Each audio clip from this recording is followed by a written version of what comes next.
If you find your passion, you're gonna have this tremendous energy. It's sustainable energy. But momentum requires you always do the next thing to keep the momentum going. And the reason you get yourself in a passionate place is so that you change your life, and the only thing that changes your life is making a decision. So while you're in this passionate state, that's where you make decisions. You don't make decisions when you're like, oh, I don't know, what do you think? All right, let's decide. If you make a decision in a state without momentum, if you make a decision from a place where there's no passion, you are not gonna get momentum. It'll kill momentum. It's decide, commit, and resolve. Some of you, in the past, you've gotten momentum, you've gotten passionate, you've even made a decision, but a decision is the first step. Decision is like a war. I gotta do this or that. All right, I'm gonna make myself do this. But commitment is when you now, after you've decided, you commit to do this for the long term. Whether it's hard or easy, doesn't matter. You're doing this. It takes it from this moment and it carries it into the future even when things are difficult. And the third state is resolve. Resolve means it's done. It's like, it doesn't even if you took action, it's done inside you, so it's done out there. There's no question whatsoever. Then once you decide, the only way the commitment and the energy and the momentum continues is if you take immediate, massive what, my friends? Massive what? Write down in your notes, massive action is the cure-all. Massive action is the cure-all.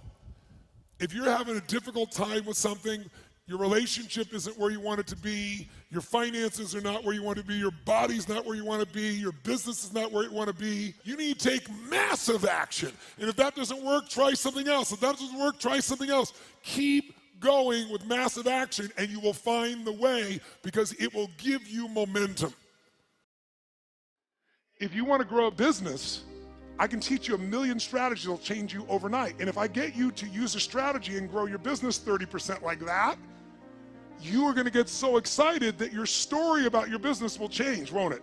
You're like, I can rip this open. I'm gonna make this thing 100% more profitable. That's why 80% of those people, I can grow them 30 to 130%. Because once I get into momentum, people's story changes. And when their story changes, the third and most important thing changes, their state. Because that's what really changes it all.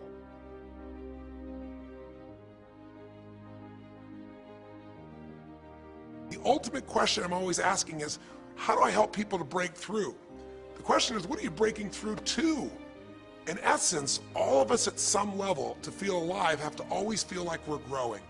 When people ask me, what does it take to be happy? I always tell them one word, progress. Progress equals happiness. Even if you're not where you want to be yet, if you're on the road, if you're improving, if you're making progress, you're gonna love it. You're gonna feel alive. On the other hand, it doesn't matter how successful you are, if you stop growing, you start dying inside. Now, how does this relate to this session on breakthrough? Well, I'll say it's really simple. If you and I want to know what it takes to be happy, we have to understand what is our current blueprint of how our life's supposed to be. Now, what do I mean by blueprint? Well, we have a story in our head of how life's supposed to be. Some people's story is you work hard in school, you become really great, you're a nice person, you're a good person, and then you grow up and you take care of yourself and you find the ideal man and you fall in love and you have a white picket fence and you have 3 perfect children and you live happily ever after.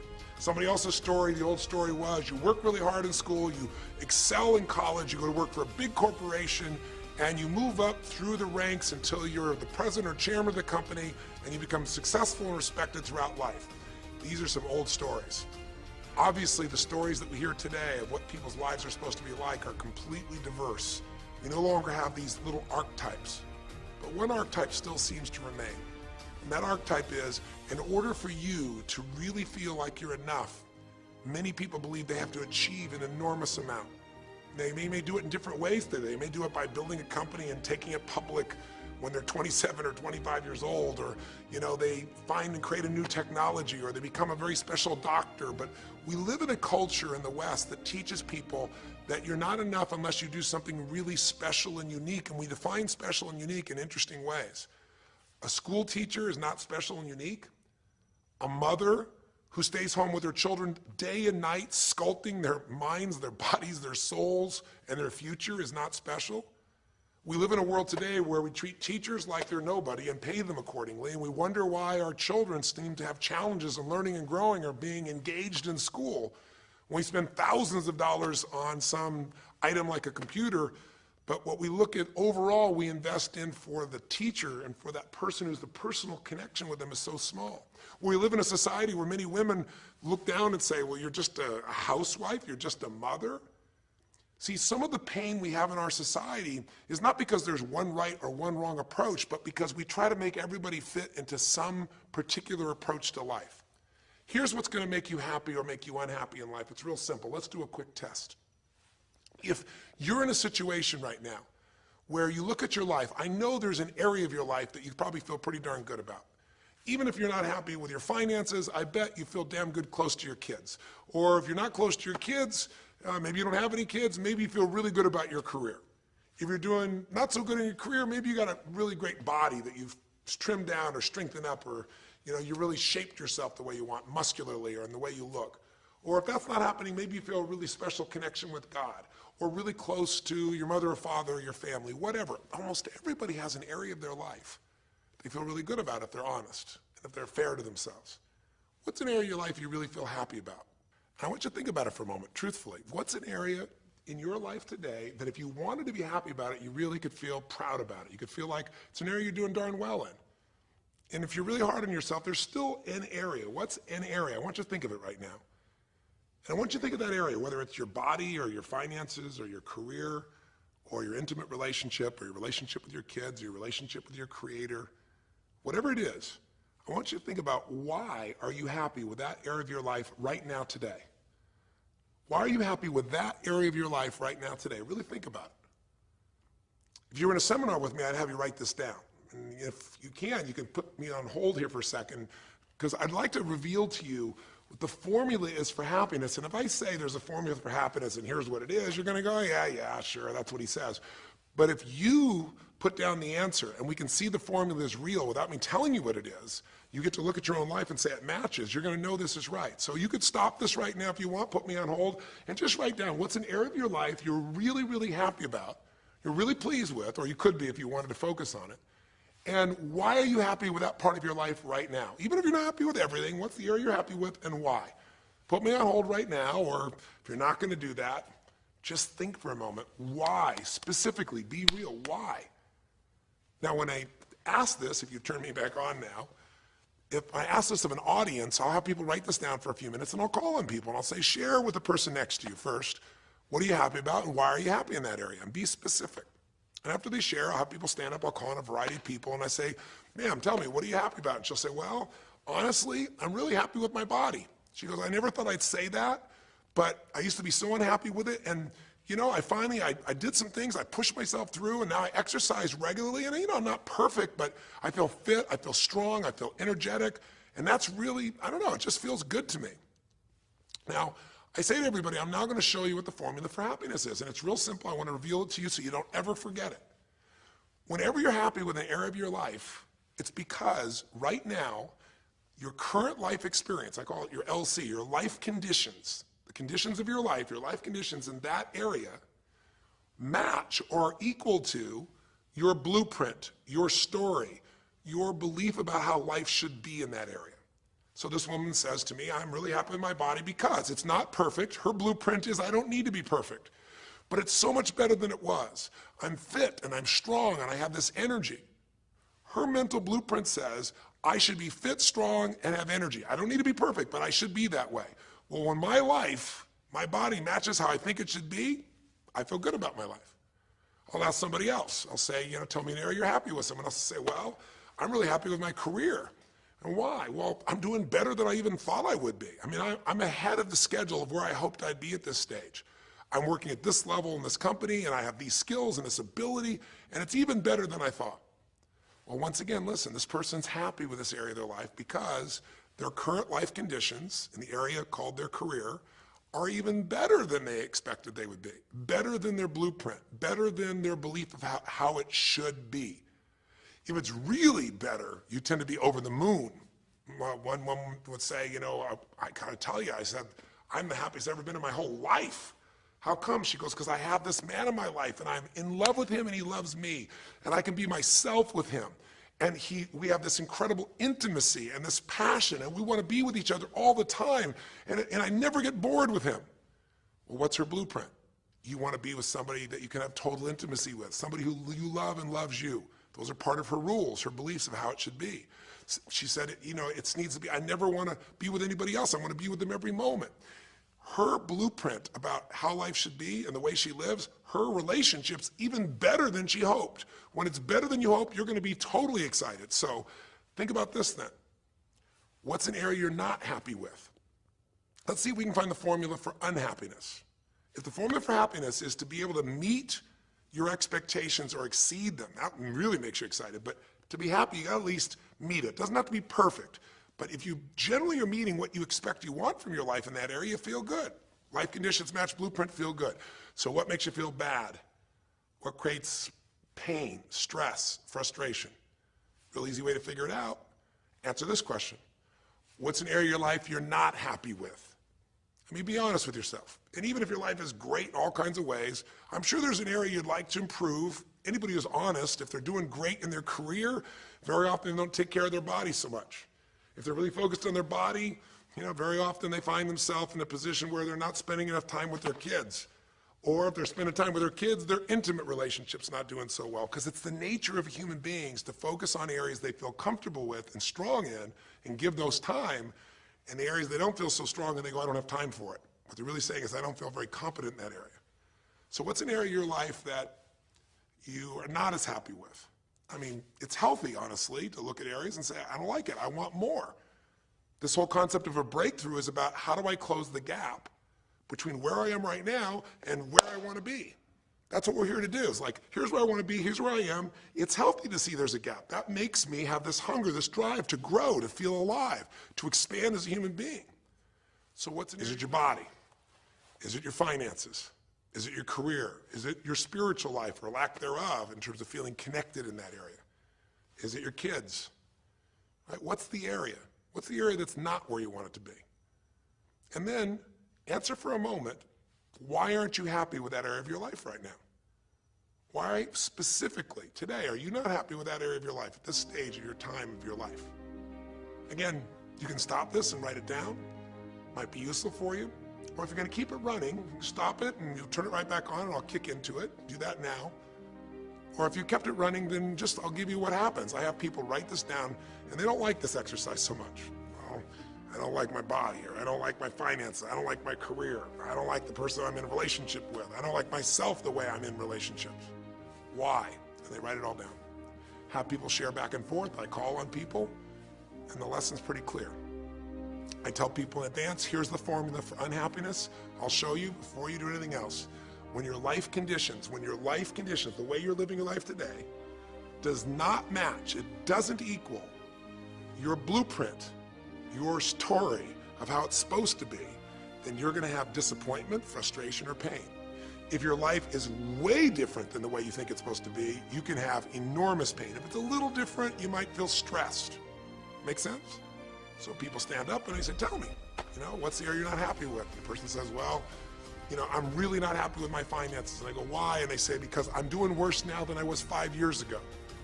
I made mistakes in the market, and at this stage of my life, I should have this much money, and I don't have it, and I don't know how to change it, and it's making me crazy. And why are they crazy? You say, well, because they don't have their economic needs met. No, you can not have your economic needs met, and you can still be okay, but when you have an idea, this is what my need is, and I did the wrong thing, my life doesn't match how I'm supposed to be, that's when people get a little crazy.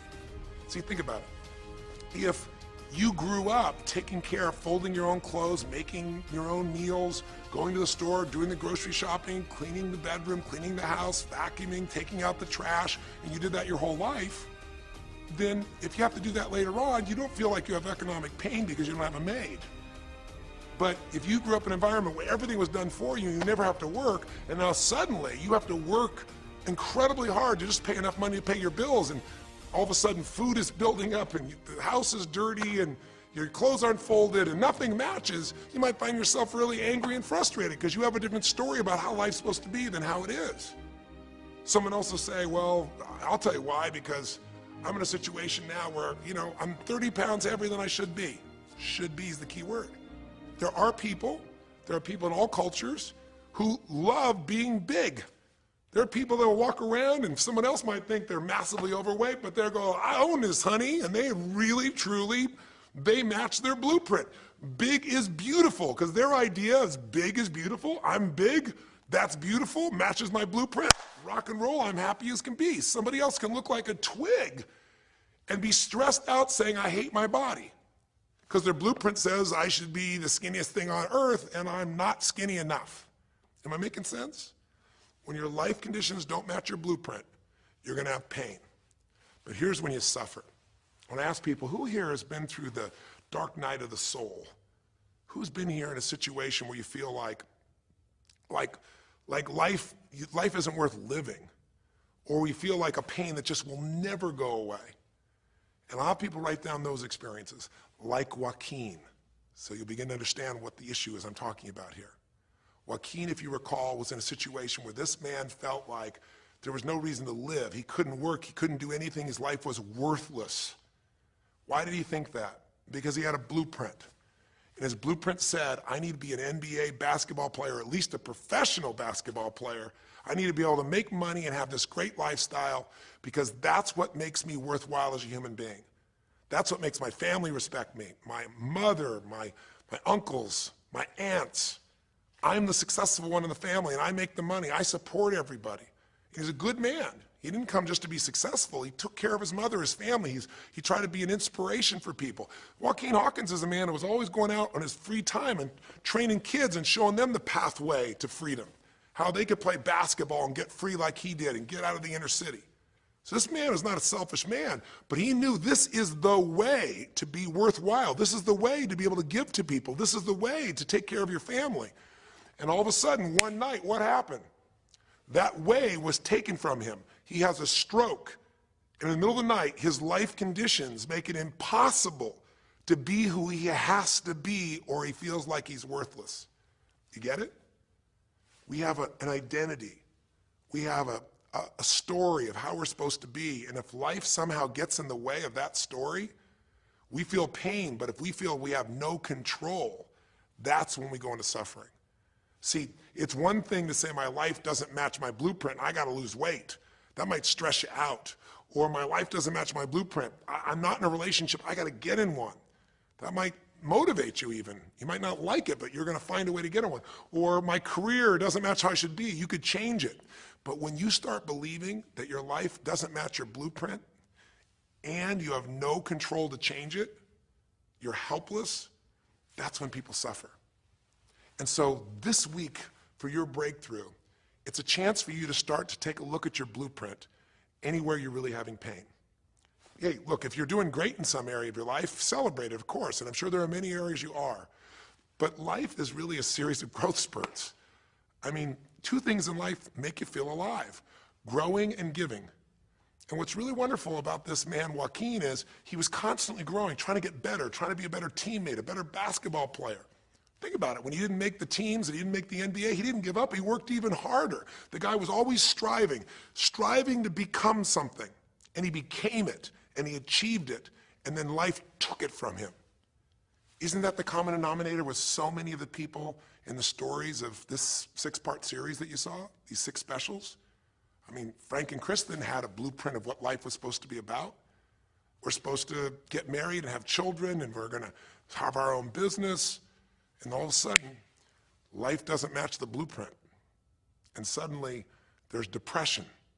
Because in their case, they said there's nothing we could do. But they were wrong. They were wrong because they discovered, and Frank discovered, I can make a difference to my wife. The chair, even though I didn't create this and didn't ask for it, this chair does not define me. I can become more than I was before. I can have the impact with my wife. I can have children. We had to change his blueprint because we couldn't change all the conditions of his life. Does that make sense? I couldn't get him to physically walk again. Maybe someday he will, but we can't count on that. What we got to count on is that he can be fulfilled by seeing he isn't helpless. And I did that through a series of experiences that violated what he thought he couldn't do. The same thing was true with almost every one of the people we worked with at some level. And in Joaquin's example, it was also true. Joaquin said, well, I can't ever have this quality of life again because I'm not a professional basketball player. And he was locked into that mindset, and all of us get locked at times. But to his credit, to a system of steps, we were able to break him out of that. We were able to get him to see that he isn't helpless. Because here's your choice. Watch this now. If you're suffering, if you're in pain, your life doesn't match how you think it should be, and you think you're helpless to change it, now you have only 3 choices. Choice 1, blame something. And that's what Joaquin did, if you recall. He blamed his coach, he blamed what happened to him, and of course these things were outside his control. But he blamed his coach, and a big part of the healing, if you watch this session, was bringing his coach in and getting him to see, hey, you know what, all that anger, all that resentment inside of you, Joaquin, A, it's not based on the truth, and B, like Nelson Mandela said, you know, having resentment in your soul is like drinking poison and hoping that your enemy will die. It doesn't work that way. And when Joaquin was able to break out, his breakthrough was a change in perception, to realize this coach wasn't stopping me. I just felt like I lost everything, and so I don't know how to change it, so I'm looking for something to be mad about, someone to blame, so I don't have to blame myself, or I don't have to feel so helpless. Because when you're angry, you don't feel so helpless. You feel strong for the moment, even though it's a fake strength. When he was able to make that breakthrough, he could stop blaming, because these are your 3 choices. When life doesn't match how you think it should be, blame something, an event, someone else, or yourself. As we talked about earlier in this series, blame games just destroy you. There's no progress when you blame. For the moment, you feel okay, but nothing changes. What are your real choices? You only have 2 choices in life. If life doesn't match your blueprint, you either have to change your life. That is, you got to say, you know what, my body isn't there, I'm going to go work out. My relationship isn't there, I'm going to change it. You know, I'm not making what I got to make, I'm going to retool, I'm going to get a new skill, I'm going to go back to school, I'm going to start a business, I'm going to do something. You have to do something to change your life. Or, in order for you to be happy, if you can't change your life, you're going to have to change your blueprint. Usually in life, it requires a little bit of each. Does that make sense? And if you change your life and change your blueprint, you can have an extraordinary life. And what you witnessed this man do was, once he let go of his anger and his denial, once he started to look at things, he began to find, by spending time with his family, that he was worthwhile being loved whether he played basketball or not. Of course, professional basketball was no longer a part of it. And we got to get Joaquin to shift that. And Joaquin is a metaphor for all of us, because all of us are going to have times in our life when what we want or think life should be like isn't going to match how life really is. Those moments, if we blame, our life goes into pain. If we change, we can change our life and match our blueprint. But we have to also know when it's not within our control. And that's how we're able to make a shift and change what our story is for our life, what our expectations are, not by lowering them, but by changing what that model really is. I hope this makes sense to you. I'll give you a great example. Years ago, I do a lot of work with business people, celebrities, people of all kinds of walks of life. And I was dealing with a group of people, and they knew a very, very powerful celebrity. And to give that person privacy, I won't tell you too many details, so you can't figure out exactly who it is, but it would be a person who was very successful as a woman, who was extremely attractive by cultural standards, a woman who's had a lot of dear friends, a lot of deep respect, so great skill, great ability, extremely talented, quite attractive, quite wealthy in financial terms, and lots of great friends. This would be, for most people's idea, the ultimate blueprint. If your life matches that description, you must have an incredible life. But ironically, this particular individual, as famous as they were, was depressed all the time. They had seemingly everything, and yet the person was depressed. How do you get depressed when you're smart, and you're strong, and you're beautiful, and you got great friends, and you're rich, and you're famous? Well, it's real simple. People said, I don't know what it is. Everyone's tried to help her. She's been through counseling. She's got all these different drugs. Nothing's working. She's taking antidepressants, and she's still depressed, which is not uncommon, by the way. Because if you change the way you feel physically, but you still see your life doesn't match how you think it should be at some level, and you feel like you're helpless to change it, you're gonna be depressed. So I said, bring her to me. I said, I can help her. I know that sounds like hyperbole, but I absolutely can help her. Well, how do you know that, Tony? Because I already know what the problem is. I know if someone's depressed, it's because they feel helpless because their life doesn't match how they think it should be. I just don't know what her blueprint is, but we'll find out what it is, and we'll either help her change her life, or we'll help her change her blueprint, or both. Long story short, and very quickly, I'll tell you the core of it. She came to me and she spent maybe the first half an hour telling me, apologizing, saying, I know I should be happier. I know it's silly for me to be depressed. I don't know why I'm so depressed. I know I should be grateful for what I have, and I am grateful. And it was all these reasons why she knows she should feel good, but still didn't. And I tried to finally explain to her, listen, I don't care about that. I care about you. The fact that you're not happy has nothing to do with what you have or don't have. The fact that you're not happy is that your life doesn't match the way you think it should be. And you have some idea of how you think it should be.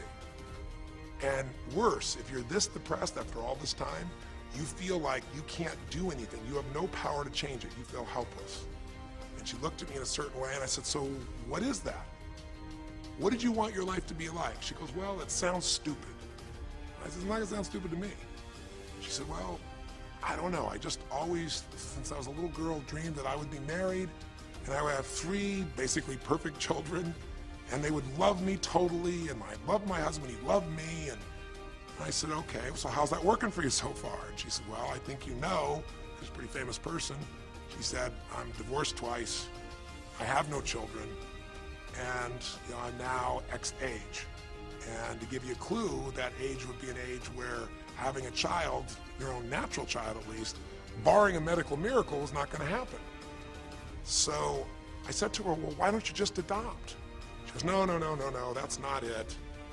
And so what I had to dig under is, remember we talked in one of the earlier sessions about there's the surface problem and then there's the deeper desire or need. So I said to her, I said, well, what if you couldn't have the husband but you could have the kids? And she smiled and she said, I'd take that. I said, well, why not adopted kids? She goes, no, it has to be my own blood children. So I kept digging to find out what was behind her blueprint.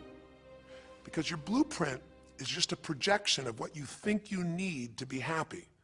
But as human beings, we're notoriously ineffective at knowing it's going to make us happy.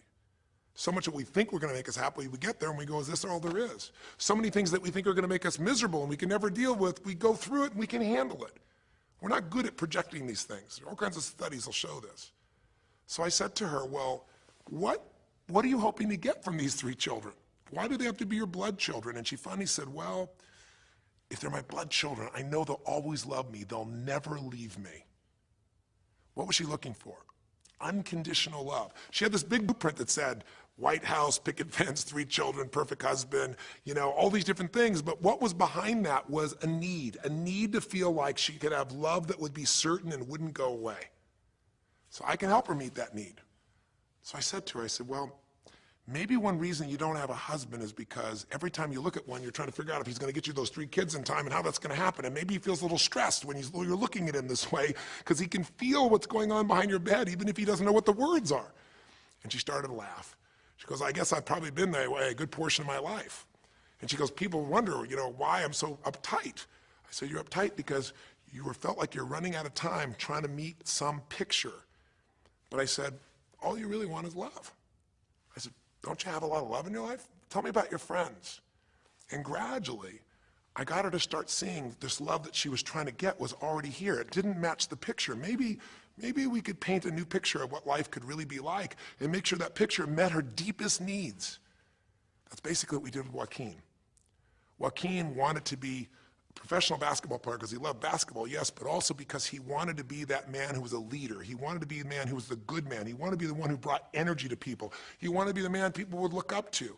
He wanted to be the man who could take care of his family in style, all of his family, not just his daughters and his wife, but other people as well. Underneath it all, he wanted to know that he mattered. And through the process that you saw in this show, he began to find out that he didn't need to be angry at the world, that yes, his blueprint was taken from him, but his soul and his ability to be a special human being that could touch other people was not taken from him. That maybe his real gift was his ability to inspire young kids, his ability to get himself to do whatever it took. How did he become a professional basketball player? Unbelievable discipline, unbelievable drive. He started bringing that to picking up trash, and the game started to change. He started to have fun there. He could come home and take care of his kids and pay his bills. That doesn't solve everything, but it gives him a way to suddenly regain himself. When he sat around with all of his family, and you saw part of those scenes, and if you watch little areas of browsing this week, you'll see some more scenes from his family where you see him beginning to realize they love me whether I'm rich or poor. They love me whether I'm a professional basketball player or not. They love me. That's what he was really after. And when he got that, it allowed him to let go and say, I can do other things. That doesn't mean he won't have challenges. We're all going to have challenges in our life. It doesn't mean that at times he won't wish he's doing more. But he's no longer stuck. He's broken through because he now knows I have control. I can change my life or I can change my blueprint.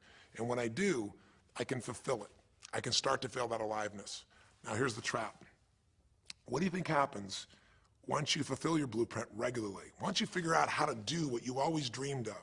You always dreamed to live a certain way, and now you're living that way, living that way, living that way every day. Well, the human nervous system, the human spirit needs to grow. So pretty soon you'll get bored with that, and you'll come up with a new blueprint. That's part of life that's exciting. See, if you and I from this day forward are going to be happy, just remember what we've said. It takes two things, grow and give. A meaningful life comes from growing, that sense of progress, and it comes from having life not just be about me, but about we, doing something that makes me feel connected to other people besides myself. That growth, that sense of contribution fills a deep spiritual need that we all have. If you are unhappy in your life, you got three choices, really two. Blame, that's not a choice, it's not going to work. Don't blame someone else, don't blame the event, don't blame yourself. Just figure out what you're going to do to change your life. That's my specialty. If you like my coaching or my team's coaching, come visit with us. Come to an event. Come get a coach. Come through a program, and we'll guide you through it more than just a few minutes like this, and we'll do it directly in an environment that'll shift you. Or change your blueprint. You're going to have to rewire what's going on inside, and that's what we focus on as well. So I hope this journey has been an interesting one for you. I hope it's opened up your eyes to what it takes to go from where you are to where you want to be. It takes changing your emotional pattern. It takes bringing presence to your life. It takes realizing you have no problems compared to somebody else and putting your life in perspective. It takes the ability to deal with those extreme stresses that happen in your life by questioning your limiting beliefs. And again, we'd love to coach you and show you how to change those in a permanent way where it happens automatically, just like lifting weights so often until the muscle's always there and you find yourself able to follow through. It takes for you to be able to figure out how to deal with crisis and how to turn it around. It takes facing your fear. It takes pushing yourself through what used to stop you. It takes putting yourself in a position where you connect to what's more important than just yourself, what you value than just yourself. And it takes, I think in this case also, the ability to realize that no matter what happens to you, you're more than that moment. You're more than the story you think you're supposed to be. And that even when you're not matching what you think you need to be, maybe there's a reason for that. Maybe you're having to find a different part of yourself that's going to fulfill you at a much deeper level. Sometimes failing to get your goal gives you your destiny. I can't tell you how many people I've known over the years who had an idea of what they thought their life was supposed to be like, and they didn't achieve it, and they felt miserable and upset and frustrated, and one day an opening happened, and they went, oh my God, thank God that didn't happen. I think it's Garth Brooks had a great song, and it's a song about when he was in high school and he was in love with this girl, infatuated with her, and she didn't even know that he existed. And he prayed to God every day that she would notice him, that she would fall in love with him. And then sure enough, she never did. He was so disappointed. His blueprint didn't match. His life didn't match it because she didn't even know he existed. And he felt this suffering. He could do nothing to turn it around. Well, 15 years later, he became a guy named Garth Brooks, somebody everybody knew, and he could rock, stadiums with his energy and his song and his music. And he goes back to be at his high school reunion. I think it was his 15-year reunion, if I remember correctly. I don't remember the exact year, but all I remember is he said he saw that woman that he was so obsessed by. He was looking forward to seeing her. And now he was Garth Brooks, and he met her. And after he met her and spent some time with her, he wrote a song called Thank God for Unanswered Prayers. Sometimes not getting your blueprint's the best thing that ever happened, because the disappointment drives you to find something more important inside of you. Or not getting it makes you look for another aspect of your life, a spiritual aspect, a family aspect. a physical aspect. If you can just trust that life doesn't happen to you, it happens for you, then you can find in any situation a benefit that can take your life to the next level. I don't care if you're Frank and Kristen. I don't care if you're, Mandy and Scott. I don't care if you're Joaquin and Kim. Every one of us in our life is going to face situations where it feels like we have total trauma, something that's been taken from us. The real question is, what are you going to do with it? Some people just live in their story of what they don't have, and they have the right to do that. If Frank and Kristen lived in pain and felt bad, we'd all say they have the right to do it. It's the difference between what you have the right to do and what you deserve to give yourself and others. We have the ability to transcend whatever happens to us. There's something called post-traumatic growth. Very few people know about it.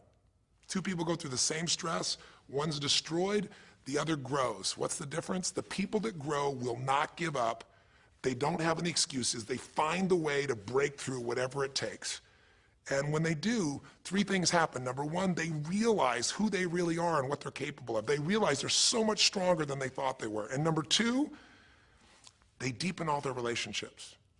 You want to know who really cares about you, who you love and who loves you? Go through some tragedy. Go through some hard times. All your Facebook friends go away. Your real friends, your real family shows up for you, and you show up for them. And it deepens your relationships. And the third thing happens, if you can push yourself through and break through whatever challenges life gives you, is each time you have a breakthrough, you get stronger. And it almost like builds a psychological immunity in you, where suddenly, all of a sudden, it's like stuff happens, you know stuff's gonna happen, and you're not scared of it anymore. Because after you've been through a stroke, after you've been through, losing the use of some of your body, your senses, after you lose a family member, and you break through to that, you get to the other side, it's like, give me your best shot, life.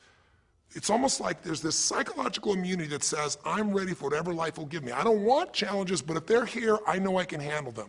That strength of spirit is what creates a sense of freedom and joy in life.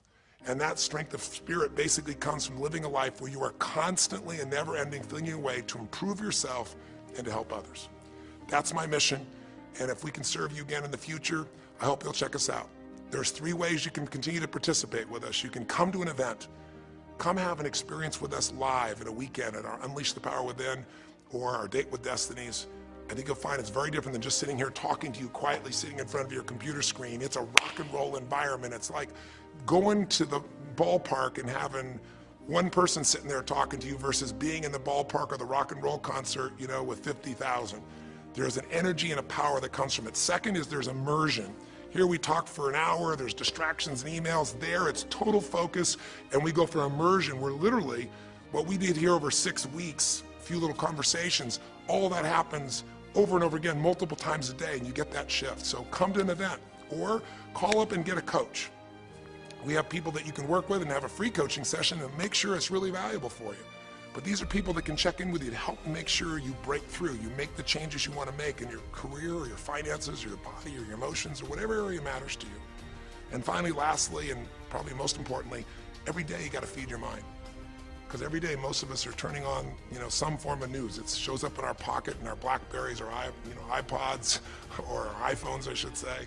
It shows up on your computer constantly. It chases us, and it rarely does a good idea interrupt you. Really what you have to do is pursue the ideas, pursue the experiences that are going to change your life. And we have a way to do it called net time, no extra time. A way where you can keep feeding your mind the stuff that really matters with some products or services. So if you're interested in any of those things, be sure to click on your interest of an event or interest in having a free coaching session, or maybe try one of our audio programs, because the other challenge here is with video, you got to sit here potentially and watch me, but with audio, you can do it while you're working out, you can do it while you're cleaning the house, you can do it while you're driving in the car, while you're getting to work. We'd love to continue serving you in any way we can. I know I've gone long in this session, but I really want you to think about, how can I give my life the way I want it to be? The way I do it is I figure out what my blueprint is and I update it for what life is. I change my life, match my blueprint, and suddenly my life feels full and alive. Thank you for the time that we spent together here. I've really enjoyed our time, and I hope that this breakthrough series reminds you to never settle for less than you can be. Never settle for less than you can give or you can share. Live strong, live with passion, and God bless.